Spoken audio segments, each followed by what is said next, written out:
بسم اللہ الرحمن الرحیم۔ السلام علیکم دوستو، کیسے ہیں؟ امید ہے آپ خیریت سے ہوں گے اور میری دعا ہے آپ جہاں بھی رہیں اللہ تعالیٰ آپ کو حفاظت سے رکھے۔ دوستو، آج ایک نئی ویڈیو کے ساتھ حاضر ہوں جس کا موضوع ہے نماز فجر کی اہمیت و فضیلت۔ دوستو، 5 نمازوں میں سے سب سے اہم نماز فجر کی ہے، جسے ادا کرتے ہی ایک مسلمان اپنے دن کا آغاز کرتا ہے، اس لیے اس کا اہتمام نہایت ضروری ہے۔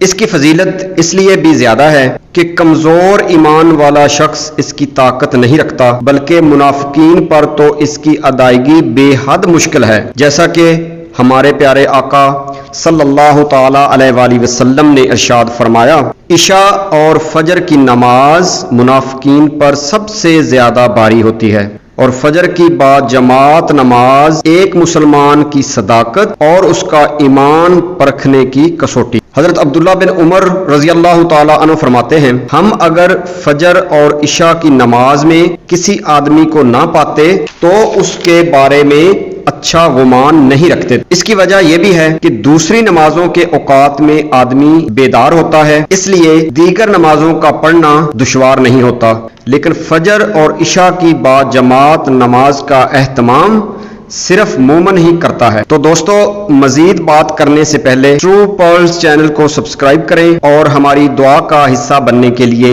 کمنٹ میں اپنا نام ضرور لکھیں۔ دوستو، بہت افسوس کی بات ہے کہ اکثر لوگ رات بھر فضول باتیں کرتے ہیں، فلمیں اور ڈرامے دیکھتے ہیں، طرح طرح کے گناہ کرتے ہیں اور اللہ رب العزت کی نافرمانی میں مشغول رہتے ہیں۔ ان وجوہات کی بنا پر فجر کے وقت بڑی غفلت اور غلبے کی نیند سوتے ہیں، یوں وہ نماز فجر جیسی عظیم عالی شان دولت سے محروم ہو جاتے ہیں۔ مساجد نمازیوں کی قلت کی وجہ سے نوحہ خواں ہیں۔ اگر مساجد بول سکتی تو لوگ ان کی اپنے رب کے حضور شکایت اور آہو زاری ضرور سنتے۔ ڈاکٹر محمد علامہ اقبال نے اسی حالت کی طرف اشارہ کرتے ہوئے کہا ہے، واضح قوم کی وہ پختہ خیالی نہ رہی، برق طبی نہ رہی، شعلہ مکالی نہ رہی، رہ گئی رسم اذاں، روح بلالی نہ رہی، فلسفہ رہ گیا تلقین غزالی نہ رہی، مسجد مرثیہ خواں ہیں کہ نمازی نہ رہے، یعنی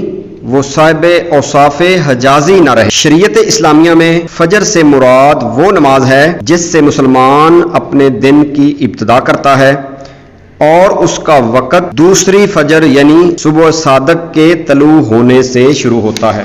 فجر کی نماز کی فضیلت اتنی زیادہ ہے کہ اسے بیان نہیں کیا جا سکتا۔ اللہ ذرا اندازہ تو کیجئے کہ فجر کا وقت کتنی عظمت اور کس قدر بابرکت ہے کہ خود اللہ تعالیٰ عقل مند انسان کو خطاب کرتے ہوئے فجر کی قسم اٹھاتا ہے۔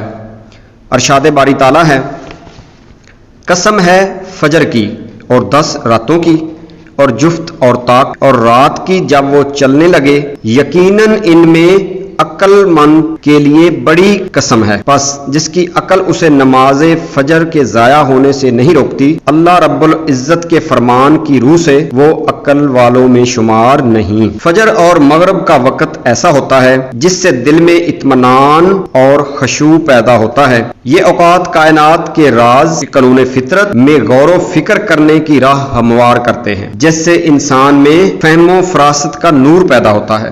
جب زندگی کی راہ کٹھن ہو، خطرات اور آزمائشیں منڈلا رہی ہوں، تو اللہ رب العزت بندہ مومن کے لیے فجر کی نماز میں سکون و اطمینان کا سامان عطا فرماتا ہے۔ اس نے اپنے پیارے حبیب حضرت محمد صلی اللہ تعالی علیہ وآلہ وسلم سے فرمایا، پس ان کی باتوں پر صبر کریں اور اپنے پروردگار کی تسبیح اور تعریف بیان کرتے رہیں، سورج کے نکلنے سے پہلے اور اس کے ڈوبنے سے پہلے۔ صبح کی فضا میں دل پرسکون ہوتا ہے اور زندگی کی راہیں آسان اور کشادہ ہوتی ہیں۔ یہی حالت عصر کے وقت بھی طاری ہوتی ہے۔ نماز فجر کی اس لحاظ سے بڑی اہمیت ہے کہ نبی کریم صلی اللہ تعالیٰ علیہ وآلہ وسلم نے اللہ رب العزت سے اپنی امت کے لیے صبح کے وقت میں برکت عطا کرنے کی دعا فرمائی، اے اللہ میری امت کے صبح کے وقت میں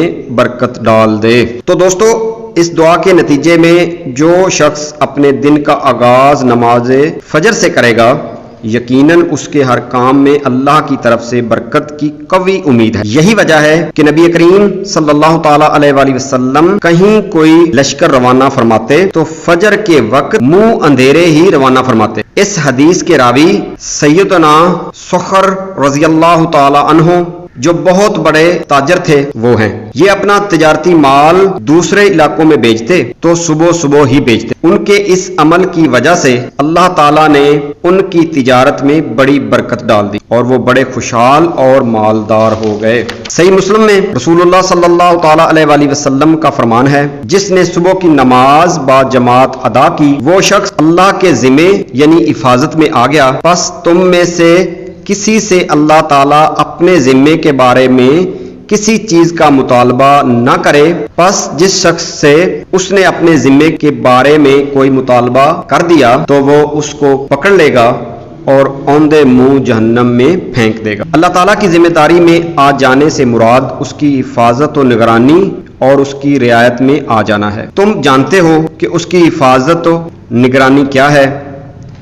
یہ تمام تر اللہ کی رحمت ہے۔ جب وہ انسان کو اپنے دامن میں ڈھانپ لیتی ہے تو اس کی تکلیفیں آرام و سکون میں بدل جاتی ہیں۔ یہ تمام تر اس کا لطف و کرم ہے۔ جب اللہ رب العزت کا لطف و کرم ہوتا ہے تو وہ آگ کو بھی ٹھنڈا اور سلامتی والا بنا دیتا، اور جب وہ فیصلہ کرتا ہے تو دشمن کو بھی دوست بنا دیتا ہے اور خون خوار شیر کو بھی مہربان کر دیتا ہے۔ حضور صلی اللہ تعالیٰ علیہ وآلہ وسلم نے فرمایا، جو عشاء میں حاضر ہوا گویا اس نے نصف رات قیام کیا یعنی آدھی رات قیام کیا، اور جو صبح کی نماز میں حاضر ہوا اس نے تمام رات قیام کی۔ سیدنا عمر فاروق رضی اللہ تعالیٰ عنہ فرماتے ہیں، صبح کی باجماعت نماز ادا کرنا میرے نزدیک تمام رات قیام کرنے سے زیادہ محبوب ہے۔ ہمارے اسلاف عشاء اور فجر کی نمازیں باجماعت پڑھتے تھے، حالانکہ رات کا قیام بھی ان کا معمول تھا، لیکن یہ قیام لیل ان کی ہمتوں کو کبھی پست نہیں کرتا تھا۔ صحیح مسلم اور مسند احمد میں روایت ہے کہ رسول کریم صلی اللہ تعالیٰ علیہ وآلہ وسلم نے فرمایا، طلوع شمس سے پہلے اور غروب شمس سے پہلے نماز ادا کرنے والا جہنم میں ہرگز داخل نہیں ہوگا۔ گویا فجر اور عصر کی بعد جماعت نماز کی ادائیگی جہنم کی آگ سے بچا۔ یہ ہمارے نبی صلی اللہ علیہ وآلہ وسلم کا فرمان ہے۔ ان کے فرمان سے بڑھ کر سچا اور راحت بخش فرمان اور کس شخص کا ہو سکتا ہے؟ صحیح بخاری میں روایت ہے کہ نبی کریم صلی اللہ تعالیٰ علیہ وآلہ وسلم نے فرمایا، جس نے 2 ٹھنڈک والی نمازیں ادا کیں وہ جنت میں جائے گا۔ سبحان اللہ۔ نبی کریم صلی اللہ تعالیٰ علیہ وآلہ وسلم نے فرمایا، فجر کی 2 رکعتیں تمام دنیا سے زیادہ بہتر ہیں۔ ام المومنین حضرت عائشہ صدیقہ رضی اللہ تعالیٰ عنہا فرماتی ہیں کہ نبی کریم صلی اللہ تعالیٰ علیہ وآلہ وسلم نے فجر کی نماز سے پہلے کی 2 رکعتوں کے بارے میں فرمایا، یعنی یہ رکعتیں مجھے دنیا کی ہر چیز سے زیادہ محبوب ہیں۔